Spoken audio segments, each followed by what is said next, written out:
좀 시간이 있는 이실 때 아니면 그 전 단계에서 관심을 갖고 진행이 안 되면 개원하고 나서는 사실 거의 힘들어요.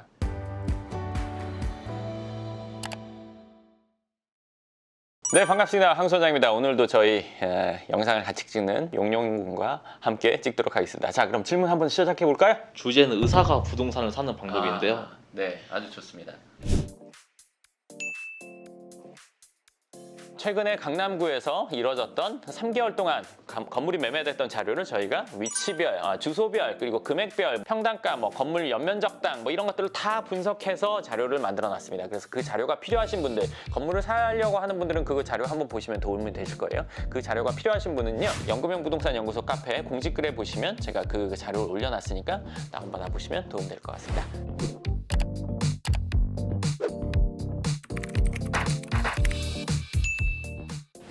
질문은 이제 돈이 있는데 시간이 없는 경우 어떻게 대처를 해야 되는지. 이런 말이 있죠. 제가 예전에 들은 얘기인데, 바쁜 사람이 돈 벌 시간이 없다. 되게 역설적이죠. 그렇죠. 바쁘면 돈을 많이 번다고 생각할 수 있는데, 바쁜 사람이 돈 벌 시간이 없다는 거는 제가 하는 해석은 이래요. 내가 돈을 벌어서 이 정도까지를 만드는데 이 자산이 돈을 벌게 하는 걸 하기 힘들다.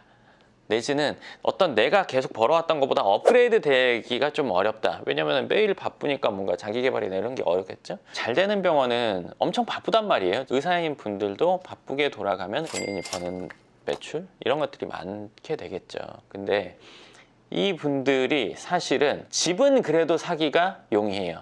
왜? 검색하면 나오니까. 그리고 내가 어디 살기 때문에 거기 어느 정도인지 다 아니까. 집은 사기가 쉬운데 건물 사기는 매우 힘들어요. 왜? 건물은 층향 동에 따라서 사이즈가 다 갖고 하니까 시세가 나오는 아파트와 달리 몇 번지라도 달라요. 왜? 땅 크기가 달라요. 위치가 달라요. 건물이 달라요. 누가 지었는지 달라요. 몇 년 됐는지 달라요. 이것 때문에 가서 보지 않고서는 잘 모르겠단 말이에요. 그러니까 시간이 없으면 실제 가서 보지 않게 되고, 보지 않다 보니까 하다가 50대 되는 거예요. 본인이 모아둔 돈은 있는데 하다가 그 돈이 그대로 조금씩 높아져서 몇십억이 그냥 쌓여 있는 거죠. 의사가 건물에 관심을 갖는 첫 번째는 일단은 자기 병원을 자기 건물에서 하고 싶기 때문에 관심을 갖는데, 이게 외곽이나 지방은 그런 경우들을 어느 정도만 되면 할 수가 있지만 서울이나 핵심권에서는 내가 이거 살려면은 내 힘으로 안 되겠구나 이런 경우가 많단 말이에요. 그러니까 임대에 들어있는 이 건물을 살려고 하니까 이건 너무 턱이 높아. 그리고 따로 알아보려고 하니까 내 병원을 옮기고 싶은데 옮길 정도의 위치나 크기는 또 안 돼. 그럼 이러지도 저러지도 못하고 못 사고 가는 경우. 근데 이제 배우자가 적극적인 경우에는 이게 돼요. 근데 배우자가 적극적이지 않고 이제 우리 남편이 아니면 우리 와이프가 돈 잘 벌어오니까 나는 우아하게 애들 잘 키우고 집안일만 잘하면 되지 라고 생각하고 그 생활에서 이렇게 지내면서 있다면, 이거는 50대 중반의 의사인 분들이 대부분 현타가 옵니다. 왜? 집은 하나 있어요. 몇십억 있어요. 애들 이제 컸어요. 유학을 가요. 나이가 더 들어서 결혼하면 집도 해주고 싶어요. 근데 지금 있는 금액으로 해주고 나면 남는 게 별로 없을 것 같고, 그럼 나는 몇 년 뒤까지 일해야지? 70까지는 일해야겠네. 그럼 그 뒤 생활은 어떡하지? 지금 있는 돈을 가지고 은퇴하고 조금씩 나눠서 쓰게 되면은, 그러면 몇 년까지는 쓸 수 있을 텐데 그 뒤는 어떡하지? 만약에 내가 더 오래 살면 어떡하지? 이 단계가 되죠. 그러니까 사실 건물 사는 경우로 넘어가는 경우에 의사인분들이 소득이 높긴 하지만 그 높은 소득으로 잘 모아가지고 건물로 넘어가는 거는 의사인 초기, 개원이 초기 내지는 좀 시간이 있는 페이닥터이실 때 아니면 그 전 단계에서 관심을 갖고 진행이 안 되면 개원하고 나서는 사실 거의 힘들어요. 그러니까 보통 의사인분들이 금융상품이나 이런 것들은 가입을 많이 한단 말이에요. 왜냐면 그건 사람들이 찾아와요. 그거는 할 수 있어요. 근데 건물은 본인이 직접 시간을 할애해서 나가야 된단 말이에요. 그리고 건물을 샀을 때 거기에서 나오는 월세가 그렇게 매력적이지 않단 말이에요. 그 말인 즉슨 내가 한 달에 이만큼 버는데 월세 요만큼 나와서 그 당장 뭔 의미야. 나는 그냥 내 병원 할 수 있는 이 정도 건물을 원해. 근데 이건 안 되니까 일단 있어봐, 좀 기다려보지. 그러다가 50 중반 가는 거죠. 아닌 분들도 물론 있습니다. 근데 대부분 이런 프로세스를 타더라고요. 다음 질문. 그럼 주말에만 이제 시간이 날 경우가 있잖아요. 평일엔 너무 바빠서. 네. 그럼 주말에만 발품 팔아도 괜찮은 건물을 찾을 수 있을까요? 그거는 이제 주말에 공부하고 의대 가냐 못 가냐 이렇게 볼 수 있겠네요. 머리가 아주 좋으면 갈 수도 있고 그렇지 않으면 의대는 생각으로 끝내야 되는 거고, 주말에만 발품 팔아서 할 수도 있어요. 그건 근데 매주 꾸준히 쫘라락 해야지. 뭐 그냥 뭐 이번 주에는 하고 다음 주에는 뭐 됐고, 뭐 그 다음 주에는 뭐 예를 들어서 경조사 가야 되고, 그 다음 주에는 뭐 가족 모임 있어야 되고, 그 다음 주에는 나도 바쁘니까 쉬어야 되고, 뭐 그쵸? 네. 그러니까 이게 강력한 의지가 있어야 되는 그런 거. 그러면 정작 엄청 바쁠 때는 혹시 마음가짐을 어떻게 가지어야 이제 발품이나 이런 거 팔 때 좀 도움이 될까요? 그거는 아주 독한 마음 아니고서는, 그리고 이제 그걸 계산해 보시면 아실 거예요. 의사인 분들이 내가 한 달에 얼마 버는 거 곱하기 12, 그리고 내가 지금 매달 쓰는 생활비, 그리고 거기에 더하기 자녀 교육비, 결혼을 하셨다면, 아니면 결혼 전이면 뭐 집 마련 계산해 보면 어느 시점까지 내가 일해야 되는지 이거 한번 계산해 보세요. 뭐 예를 들어서 전문직이 아닌 사람들보다는 좀 더 윤택하지만, 내 윤택한 생활을 영위하면서 몇 년까지가 내가 편안하게 지낼 수 있고 언제부터가 자산소득이 있어야 되는 시점인가. 그럼 그거를 이때 가서는 준비를 못하죠. 이 앞전 어느 시점에 해야 되니까 의지를 다지시려면 한번 계산해 보시면 좋을 것 같습니다. 어떤 한 분야의 경우가 극히 드물어요. 100명 중에 한 명도 안 될 거예요. 1000명 중에 한 명. 이건 2번 일이 돼요, 사실. 왜? 부동산 발품이나 이런 거 팔 때 의사들이 가장 흔히 하는 실수가 따로 있을까요? 이거는 제가 정확히 보진 못해서 뭐라고 말하긴 그런데 그냥 예상이에요, 이거는. 근데 이제 의사인 분들은 대부분 어딜 가도 대우를 받잖아요. 이제 직업을 밝게 되면 그 대우해 주는 거에 의해서 이 사람이 나에게 막 대우를 하니까 뭔가 싫은 소리나 이 사람한테 호의로 보이지 않거나, 아니면 내가 뭔가 통이 크지 않다는 그런 이미지가 될까봐 머릿속으로는 안 맞는데 그냥 그래 하지 뭐, 이런 거. 그게 이제 금융상품에서 많이 나타나거든요, 사실은. 의사분들 중에 금융상품 한 달에 뭐 몇백 붙는 분부터 해서 1000만 원 넘게 붙는 분들도 많아. 근데 그게 사실 따져보면은 수익률이 별로 안 되는 경우가 허다해요. 마이너스도 많고. 근데 에이 뭐 됐지 뭐.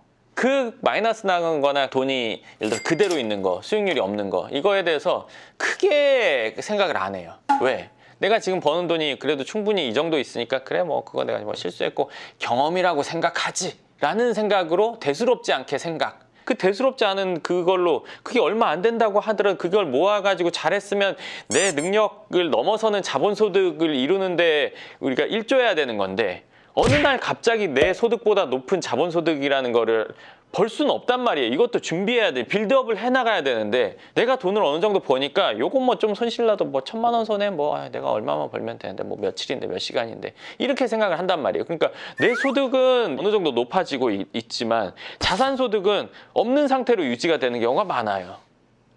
얘도 점점 자라서 결국에는 이게 높아져서 내가 은퇴를 하더라도 상관없는 상태에서 일을 하다가 선택의 단계가 와야 되는데, 그렇지 않고 얘는 계속 여기 있어요. 자본소득은. 이건 높아요.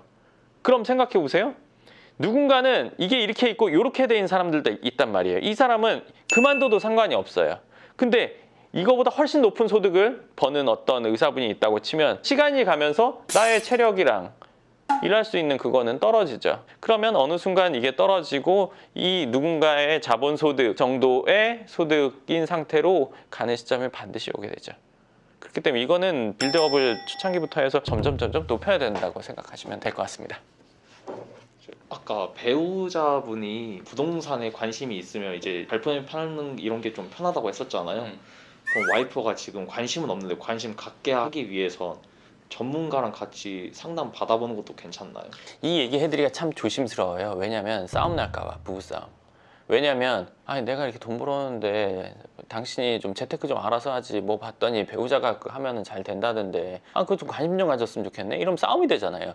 그분이 관심을 가져야 되는 의무는 아니잖아요. 둘이 이제 으쌰으쌰해서 여기서 전권을 주고 여기서 뭐 오더를 내리고 자기가 건물 이 정도 한번 알아보고 얘기해줘 뭐 이런 게 돼야 된단 말이에요. 그럼 이분도 알아보면서 서로 의사소통이 되면서 그러면서 이제 되는 건데, 좀 알아서 좀 해봐 이렇게 하면 안 된단 말이죠.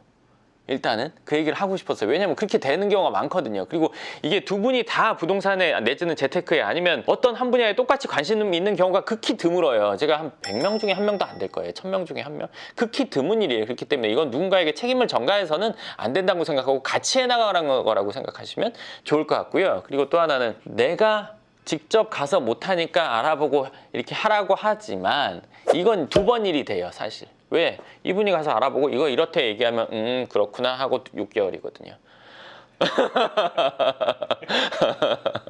그리고 만약에 이 두 분이 같이 시간 내서 와서 상담을 했어요. 그렇군요. 좋구나. 해야겠다. 그 다음 6개월. 1년 이렇게 되더라고요. 그러니까 아까 말씀드린 것처럼 강한 의지가 있지 않으면 미리부터 준비를 해가야 되는 거지 어느 날 갑자기라는 건 좀 쉽지 않습니다. 이제 물론 바쁜 일상 속에서 의지를 갖는다는 게 참 어려울 거예요. 그게 당연한 거잖아요. 어떻게 보면 의사인 분들도 오시는 환자분에게 운동해라 뭐 해라 무슨 관리해라 말은 하지만 그분들도 못하는 이유가 그분들은 아시죠? 죽을 병 아니면 안 하잖아요.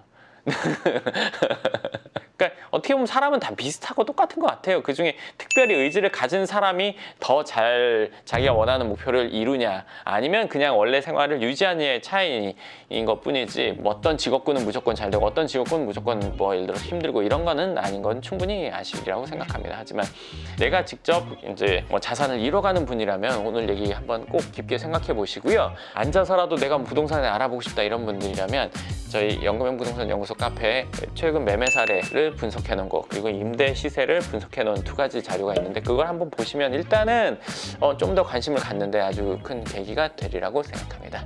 네, 그럼 오늘 영상은 여기까지 하도록 하겠습니다. 감사합니다.